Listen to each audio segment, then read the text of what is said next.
ते 10 कोटी रुपये भाव भरत मिळणं अपेक्षित होतं ₹5 प्रमाणे. म्हणजे जो आज मी बघितली क्वांटिटी जी आहे, साधारणतः दूध संकलन जे होतं 22-23ला 7.64 लिटर, 7,64,00,000 लिटर होतं. म्हणजे साधारणतः आपण जर बघितलं या सगळ्या ह्याच्यात जे 5 रुपयाप्रमाणे जो भावपर्यंत मिळायला पाहिजे होता तो मिळाला नाही. जवळजवळ 80% शेतकऱ्यांना, बरोबर, आपली 70-80% शेतकऱ्यांना. आणि त्यानंतर परत आता आंदोलनं झाली. आपण बघितलं खासदार लंके साहेबांनी केलं, दूध विकास मंत्री विखे तिथे गेले, जयंतराव पाटील साहेब त्या ठिकाणी आले आणि त्या ठिकाणी नवीन म्हणजे या चालू वर्षाचं पण घोषणा केली. पण तुम्हाला सांगतो, जवळजवळ आता कालावधी जर तुम्हाला सांगायचं म्हटलं तर मागचा 6 महिने झाले अजून दूध फरक दिला नाही.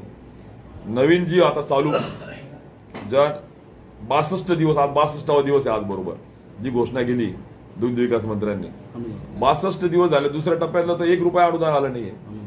अनुदान जो आहे अनुदान म्हणजे जर मागच्या वर्षीचं अनुदान मिळत नाही, चालू वर्षाचा 62 दिवस आला अजून अनुदान मिळत नाही, मग तुम्ही दूध उत्पादकांसाठी नक्की काय करताय हा प्रश्न जिल्ह्यातल्या दूध उत्पादक शेतकऱ्यांचा त्या ठिकाणी आहे. आणि अत्यंत गंभीर आणि जटिल बाब त्या ठिकाणी आहे, कारण की हक्काचं फरक त्यांना मिळत नाहीये. त्यामुळे ही बाब त्या ठिकाणी महत्वाची ठरते. नंबर 1.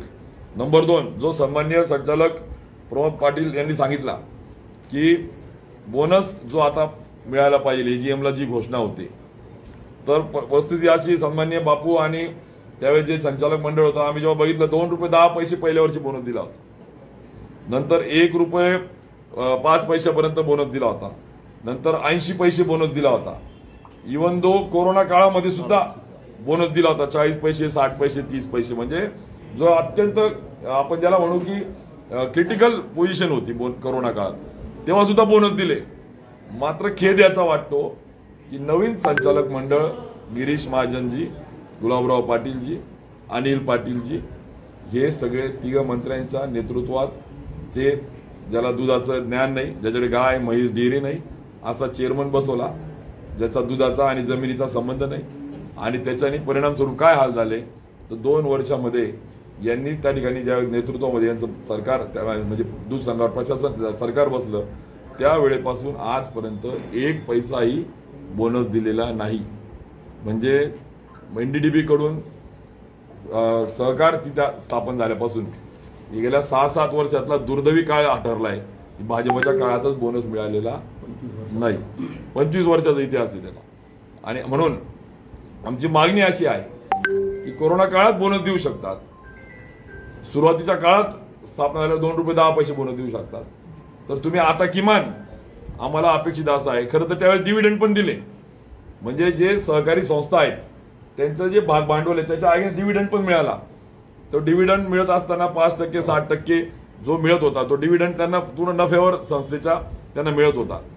यांना मान्य आहे, मागच्या वर्षी यांनी काय सांगितलं, दूध तूप चोरी काहीतरी आरोप प्रत्यारोपामध्ये सांगितलं की आम्हाला नफा नाहीये, असं काही चित्र तयार केलं आणि डिव्हिडंड पण टाळला, बनावट तोटा दाखवला. आणि त्याच्यामध्ये या ठिकाणी हे जसं काही खूप तज्ज्ञ झाले वाया असं रूप आणून जिल्ह्यामध्ये असं चित्र तयार केलं आणि मनीषी खेळून त्याला पण असं वाटलं अरे बाबा आपला खूप मोठा रखवलदार हे आहेत, आणि त्या माध्यमातून डिव्हिडंड पण टाळला, बोनस पण दिला नाही. आता आम्हाला अपेक्षा अशी आहे मिनिमम ₹2 बोनस दिला पाहिजेत, कारण की डिव्हिडंड पण नाही, बरोबर आहे. आणि त्यांनी जो मागच्या काळात संकलन झालं, ₹27 जे दूध घेतलं, त्या काळातलं बटर आणि पावडर ही चांगल्या चढ्या भावाने आता विकलेली आहे. सहकार सांगतं, सहकारातून समृद्धी, इक्वल प्रॉस्पेरिटी, आपण जो म्हणतो समृद्धी म्हणजे इक्वल प्रॉस्पेरिटी, सगळ्यांची समान वृद्धी प्रगती झाली पाहिजे. तर ज्या शेतकऱ्यांच्या दूध उत्पादकांच्या दुधातून तुम्ही बटर आणि पावडरचे पैसे त्या ठिकाणी आता प्रॉफिट घेतलाय, तो प्रॉफिट त्याने शेअर करा. तो तुम्हाला मजा मारण्यासाठी नाहीये, तुम्ही मौज मजा करण्यासाठी नाही तो प्रॉफिट. आणि किमान तुम्ही म्हणून आम्हाला त्या ठिकाणी ₹2 बोनस जर दिला तर मागचा पण बॅकलॉग कव्हर होईल आणि त्याला काही हातामध्ये पडेल आणि दूध उत्पादकाला न्याय मिळेल ही अपेक्षा त्या ठिकाणी आम्हाला आहे. आणि म्हणून आज आम्ही दूध उत्पादकांच्या माध्यमातून ती मागणी त्या ठिकाणी करतोय. नंबर 1. नंबर 2 की आम्हाला या ठिकाणी सांगायचं की मागच्या AGM ला गंभीर बाब आहे गिरीश महाजन साहेब मोठ्या याच्यात बोलले होते की महिला सक्षमीकरण करू.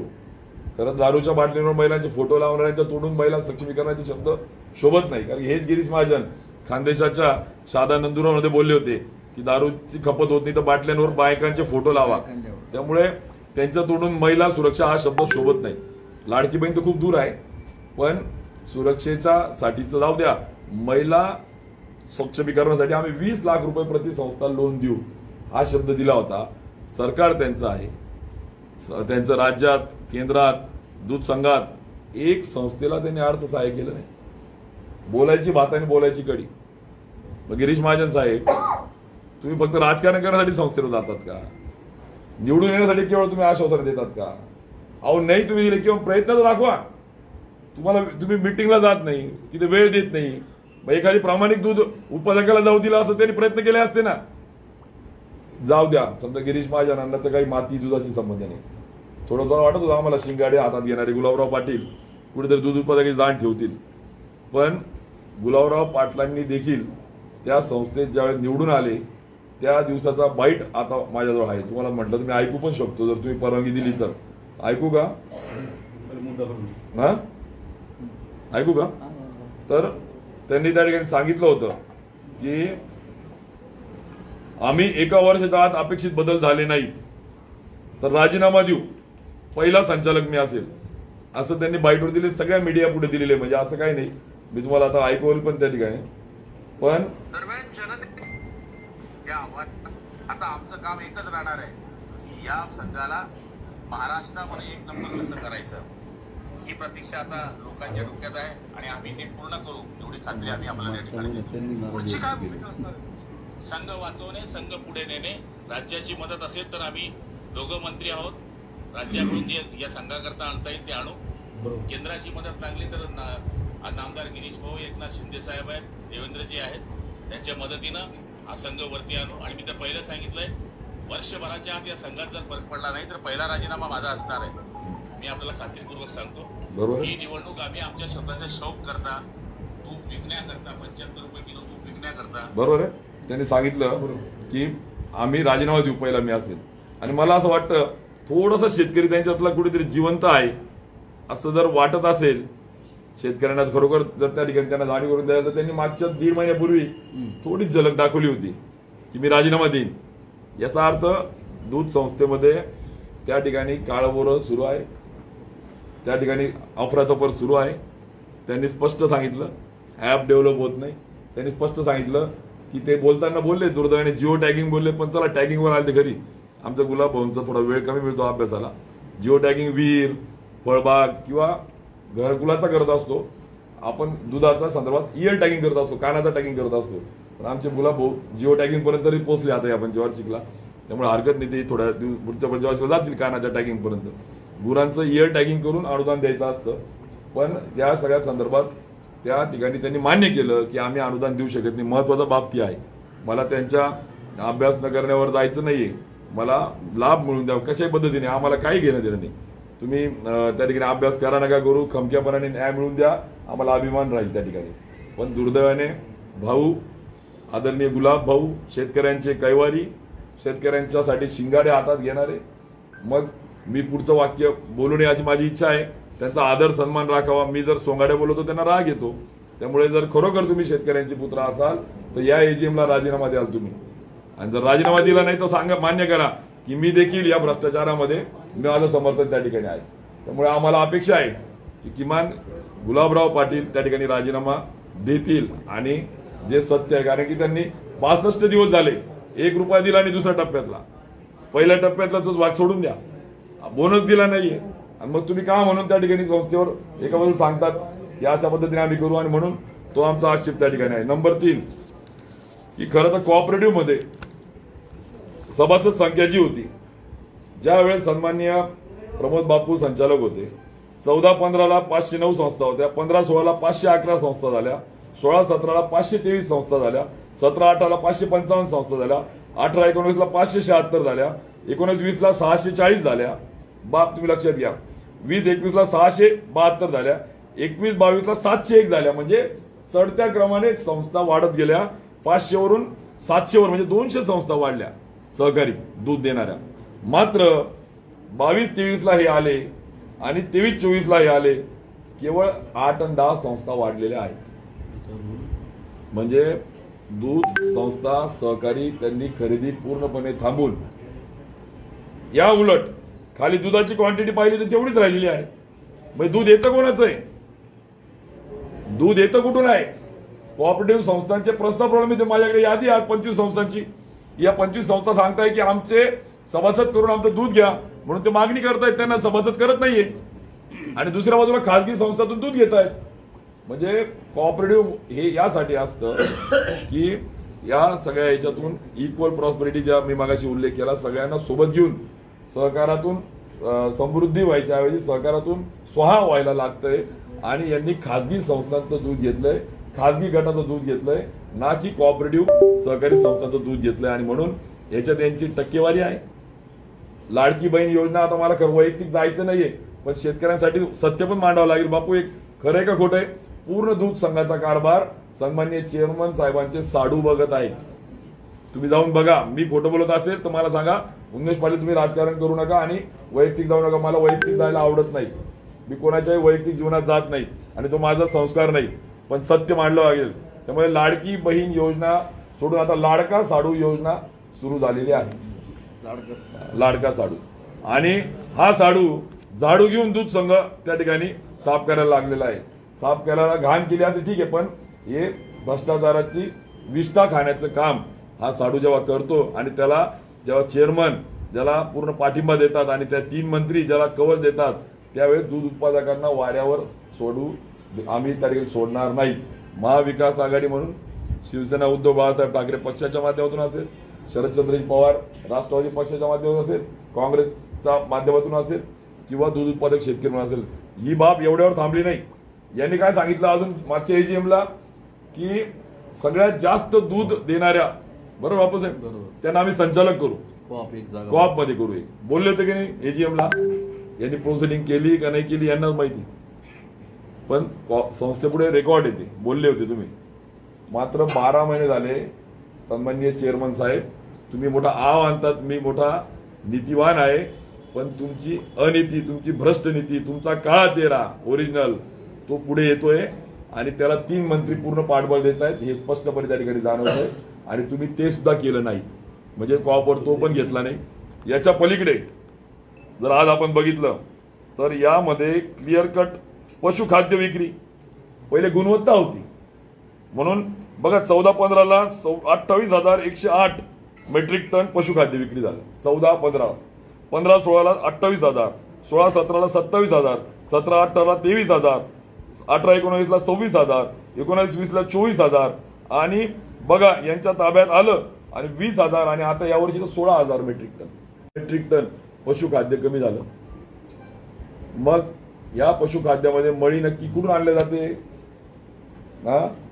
या पशुखाद्यात मंगेश चव्हाणांच्या खासगी कारखान्यात मळी तर येत नाही ना, हा संशय या ठिकाणी येतोय. लाडका साडू तर तिथे मळीच्या माध्यमातून गुणवत्ता ढासळून आमच्या दुधामध्ये त्या ठिकाणी तेल युरिया टाकून भेसळ दूध तर देत नाही ना. तुम्हाला सांगतो ही गंभीर बाब आहे. दूध याला अमृत म्हटलं जातं. आईचं दूध हे अमृत म्हटलं जातं, गाईचं दूध हे अमृत म्हटलं जातं. आणि दुर्दैवाने या ठिकाणी काही भेसळचे प्रकार चालू आहे. जर यांनी थांबवले नाही ना, आता तुम्हाला सांगतो पुढच्या 8 दिवसात जर यांनी ही भेसळ थांबवली नाही तर यांची भेसळ सुद्धा मी जिल्ह्यापुढे आणेल. तुम्हाला सांगून ठेवतो. युरियाचं दूध करतात, गोड तेल टाकून दूध करतात, फॅट लागावे म्हणून भेसळ करतात. अक्षरशः दूध संघाच्या क्वालिटी कंट्रोलचा एक माणूस जिभेला सुद्धा ते दूध लावत नाही, इतकी भेसळ त्या ठिकाणी सुरू आहे. आणि म्हणून आणि दुसऱ्या बाजूला आम्ही दूध अमृत गोल्ड किती डिमांड होती काय त्या ठिकाणी. आज आपण जर बघितलं यांचा सेल्स डाऊन होतोय दिवसेंदिवस. या सगळ्या परिस्थितीमध्ये मागच्या वर्षी यांनी तोट्यात दाखवायचा प्रयत्न केला वेगवेगळ्या पद्धतीने. आणि म्हणून माझं या सगळ्यांना आव्हान आहे की आपण भाव फरक अनुदान द्या. आणि तुम्हाला सांगतो की यांनी काय केलेलं आहे, आता जवळजवळ आमचं म्हणणं जे आहे की तुम्ही जे बटर आणि जी पावडर होती तुमची याच्यामध्ये नोव्हेंबर ते एप्रिल 27 रुपयांनी जे दूध खरेदी केलं ते आता जास्त भावाने विकले गेले, त्याला भाव आला आता. आणि तो फरक तुम्ही द्या म्हणून मी ते बोनस मागतोय. आणि म्हणून आज एकंदरीत या सगळ्या जर बघितलं आपण तर यांचं अमृतधारा पुसद इथून दूध घेणे देणे चालतं. पुसद म्हणजे मागच्या संचालक मंडळाला कदाचित कोल्ड स्टोरेज विदर्भातलं का पश्चिम महाराष्ट्रातलं मिळालं तेव्हा याने मोठं आकांड तांडव केलं होतं. किंवा साताऱ्याला ठेवलं बा काय ते दही का तूप वाईला बरोबर आहे वाईला तेव्हा मोठं आकांड तांडव केलं होतं. मग आता वाईपेक्षा पुसद जास्त लांब आहे ना भाऊ. पुसदचं दूध आणता तुम्ही, पुसदला दूध देतात कोण? ही अमृतधारा. कोणाच्या गळ्यात ही धारा जाते नक्की? बरोबर आहे का चेअरमन साहेब? या खाजगी दूध घेऊन तुम्ही कॉपरेटिव्हचं दूध का घेत नाही, का सभासद करत नाही? आणि सांगितलं जातं आम्हाला भेटायला पाठवा, सहकारी संस्थांना आम्हाला भेटीला पाठवा. म्हणजे कोणतं राजकारण चालू आहे? आणि म्हणून तुम्हाला सांगतो नाथ डेअरी बरोबर आहे का, तापी डिलाईट, मला त्या खाजगी संस्थांचं नाव घेऊन त्यांच्या बाबतीत बोलण्याचा अधिकार नाहीये. पण कोऑपरेटिव्ह मुवमेंटमध्ये जर तुम्ही त्या ठिकाणी खाजगी संस्थांचं दूध घेऊन तुम्ही इथे बिझनेस करून तुम्ही जर इकॉनॉमिक्स आणि तिथून टक्केवारीचं आज जर बघितलं ₹3.70 लिटर प्रमाणे त्यांना पैसे दिले जात आहेत या खाजगी बीएमसीला. आणि कोऑपरेटिव्हला किती दिले जातात? 47 पैसे. आणि 47 पैसे का? तर बीएमसी आम्ही दिलं, यांच्या बापाचं नाही, ते एनडीडीबीने दिलेलं यांना. एनडीडीबीने यांना फ्री ऑफ कॉस्ट दिलेले एनडीडीबीने त्यावेळेस कमी पैशात मोफत अनुदानात दिलेले आहेत. आणि ते बल्क मिल्क चिलर बीएमसी जिथे दूध आल्यावर थंड करून त्याचं आपण ज्याला म्हणतो साठवण आणि त्याची टिकवण्याची जी पेरिशिबिलिटी जी म्हणतो ती लाईफ वाढवलं जातं. आणि मग हे खाजगी संस्थाला सांगतात 47 पैसे प्रति लिटर. आणि ज्या कॉपरेटिव्ह नाही त्या संस्थांना सांगतात तुम्ही बीएमसी टाका, ₹3.70 लिटर देतात त्यांना. म्हणजे हा जो प्रकार सुरू आहे हा सहकारातून खाजगीकरणाला पोषक चालना देणारा अगदी बरोबर मोदींच्या रूपाने इथं काम करताय. खाऊजा खाजगीकरण, उदारीकरण आणि ते वेगळे, इथं खाऊजा चालू संस्कृती. आणि म्हणून खाजगीकरणातून या स्वाकार करण्याचा जो प्रकार आहे हा गंभीर बाब या ठिकाणी येतोय. कर्मचारी बिचारे परमनंट कर्मचाऱ्यांना मागच्या काळामध्ये काही बोनस दिले गेले, यांनी काय नाही, सीधा आमचे अर्धा किलो पेढे घ्या, आमचा अर्धा तूप घ्या, जा, काहीच नाही. म्हणजे कर्मचारी वाऱ्यावर प्रचंड दहशत त्या ठिकाणी आहे. सीसीटीव्ही लावून घरी यांच्या सीसीटीव्ही रिपोर्टिंग करतात हे. म्हणजे कोण आत जातो कोण बाहेर जातं एकदम, म्हणजे जसं काही ते सिक्युरिटी प्रेस आहे ती नाशिकची जिथं नोटा पळवल्या जाणार आहे, अशा पद्धतीने सीसीटीव्हीचं काम चालू आहे. आणि म्हणून या सगळ्या माध्यमातून या सगळ्या गंभीर बाबी दुधाच्या संदर्भामध्ये आज आपण आपल्या माध्यमातून आम्ही पुढे आणत आहोत. आणि म्हणून आमचं म्हणणं आहे की तुम्ही या सगळ्या बाबी गांभीर्याने घेऊन या एजीएमला या दूध उत्पादकांना न्याय देण्याची सद्बुद्धी बळीराजाच्या आजच्या सणाच्या निमित्ताने आम्ही मागणी करून त्यांना न्याय मिळो ही मागणी त्या ठिकाणी आम्ही करतोय. म्हटलं लाडका चालू योजना संवैधानिक पद आहे का, जबाबदारीचं पद आहे का? हे सगळ्या जिल्ह्याला माहिती आहे. कुठलंही संविधानिक पद नाहीये, कुठल्याही माध्यमातून त्यांचा अधिकार नाहीये. पण एक संस्था फेडरेशनला देणाऱ्या झाडूपासून तर मळीपासून तर केमिकल पासून तर लागणारे सगळे साधनं साडूंकडे झाडूने माल दिल्याशिवाय खरेदी होत नाही. आणि हे खोटं असेल, उन्मेष पाटलाला चौकात फाशी द्या तुम्ही. पण एका बाजूला आम्ही तत्व आणि आम्ही निष्पक्ष स्वच्छ असल्याचा आव्हानायचा, आणि दुसऱ्या बाजूला भ्रष्टाचाराची मोठी आज जर खान कुठे असेल जळगाव जिल्ह्यातली तर ती दूध संघामध्ये त्या ठिकाणी. आणि म्हणून आमचा वैयक्तिक व्यक्ती म्हणून त्यांच्याशी काही एक आक्षेप नाही, परंतु जर कोणी एखादी व्यक्ती भ्रष्टाचारातून विष्ठा खाण्याचं काम करत असेल तर दूध उत्पादकांच्या टाळूवरचं लोणी जर कोणी खात असेल तर ते आम्ही खपून घेणार नाही. ही पण बाब महत्वाची आहे. त्यामुळे आज आपल्या माध्यमातून या सगळ्या फॅक्ट्स पण समोर आल्या पाहिजेत. या उलट नाथाभाऊ असताना हे प्रमोद पाटील आमचे असताना 11 ते 20 कोटी रुपयाचं एक्सपान्शन केलं प्लांटला. मग तुम्ही 110 म्हणजे RKVI मला आठवतं, मी तेव्हा आमदार होतो, नंतरच्या टप्प्यात खासदार होतो. राष्ट्रीय कृषी विकास योजना असतील, NDDB असतील, DPTC असतील, याचा निधी मिळवला. या उलट यांनी आता ना राज्याचा निधी आणला कुठला ना काहीच नाही. म्हणजे उलट एक्सपान्शन त्या काळात झालं, सगळे प्लांट्स त्यावेळेस अपडेट झाले. यांनी फक्त काय आयत्या वेळेवरचे येऊन तुम्ही नागोबा इथे काही तुम्हाला टक्केवारी आणि मलिदा खाण्यासाठी निवडून दिलं का तुम्हाला? आव तर खूप आणत होते तुम्ही त्यावेळेस. आणि म्हणून यापेक्षा अजून गंभीर बाबी आहेत. मी जास्त खोलात का जात नाहीये की किमान या मूलभूत गोष्टी त्यांनी कराव्या. आणि जर त्यांनी या बाबी केल्या नाही तर पुढच्या टप्प्यात मात्र मी अजून जास्त खोलात जाऊन काही सत्य तुमच्या पुढे मांडेल. त्यामुळे आज बळीराजाच्या सणाच्या दिवशी, पोळ्याच्या दिवशी या ठिकाणी त्यांना सद्बुद्धी परमेश्वर देव हीच अपेक्षा करून आम्ही त्या ठिकाणी आजची पत्रकार परिषदेचा दुधाचा मुद्दा थांबवतो. एक मिनिट घेतो. चाळीसगाव तालुका हे दुधाचा आगार होतं. हो, मागच्या काही काळामध्ये त्याला अवकळा आली, पण मागच्या 8-10 वर्षामध्ये सहकाराच्या माध्यमातून संस्था वाढवून आम्ही त्या ठिकाणी ऊर्जित अवस्था आणण्याचा प्रयत्न केला. पण हे सत्तेत आल्यानंतर दूध उत्पादक संस्था जे फ्री हँड बेरोजगार शेतकऱ्याचे मुलं संस्था स्थापन करतात, त्या ठिकाणी यांना भेटल्याशिवाय किंवा अजिबात नवीन संस्थांना परवानगी लवकर दिली जात नाही. याच्यावर ऑडिट शक सुद्धा आला, सभासद केलं जात नाही, यावर ऑडिट शक आला आणि मग यांनी कुठेतरी 4-5 संस्था नावाला वाढू दिल्या. अन्यथा ही प्रायव्हेटीकरण करायचं चाललंय की काय अशा प्रकारची शंका येते. अजिबात नवीन संस्था उद्याला तयार नाहीत. ऑडिट शक सुद्धा याच्यावर आलेला आहे. मग रेक्टिफाय केलं थोडंफार. दुसरी गोष्ट, दादा जरी या ठिकाणी म्हटले काही बाहेरच्या लोकांकडून दूध घेतलं जातं, ते दूध लो क्वालिटी म्हणजे ज्याच्यामध्ये आपण म्हणू SNF फॅट कमी असतं, भेसळ नसते कारण मी संचालक आहे, पण ते मात्र लो क्वालिटीचं निश्चित असतं आणि तिथे गैरप्रकार असण्याची फार मोठी शक्यता कोणची आहे तर लो क्वालिटी SNF फॅट कमीचं ते घेतलं जातं वशिल्याने. अशा प्रकारच्या चर्चा कर्मचाऱ्यातून आमच्याकडे आलेल्या आहेत.